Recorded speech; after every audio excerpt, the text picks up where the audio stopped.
ათასობით ასიასათობით საქართველოში, რომელსაც შეგროვილი ჰქონდა შავი დღისთვის გული, წაართვა, წაიღეს, გადაახურდავეს, გააკეთეს კონვერტიზაცია რუსეთში და მოგვევლინენ ისევ კომერციული ბანკების პატრონებად. რომელიმე ერთმა წამოაჩინოს თავი ამ ბანკების მენეჯერებმა თუ მეპატრონეებმა და თქვას, რომ მე ვარ რაღაც ბიზნესის მაგნატი, რომ შევქმნით თქვათ ამ ბორდის ის რა ქვია გიგანტური იმპერია, არც ერთი ყველა აქ ჩამოთვლილი ბანკების მეპატრონეები დღეს არიან მძარცველები, რომლებმაც ხალხს წაართვეს ფული და იგივე ფულით აგზელებენ ჩვენ ძარცვას. ჩვენ ერთ რამეს ვპირდებით მოსახლეობას, ჩვენ არ დაუშვებთ, რომ საბანკო სისტემა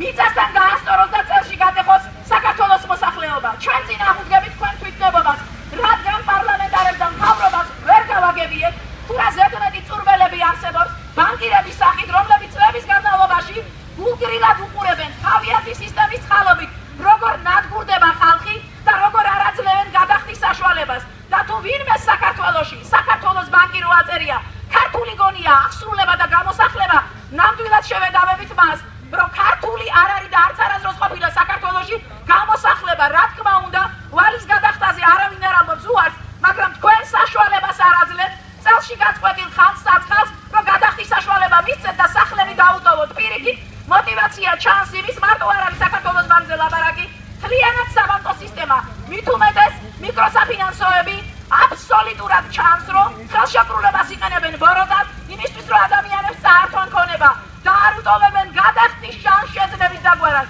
ამიტომ გულწრფელად გეუბნებით, მთელ საქართველოს მოვივლით 100 მეგაფონით და ფეხზე დავარიყენებთ და ერთ დღეს ნამდვილად დავშლით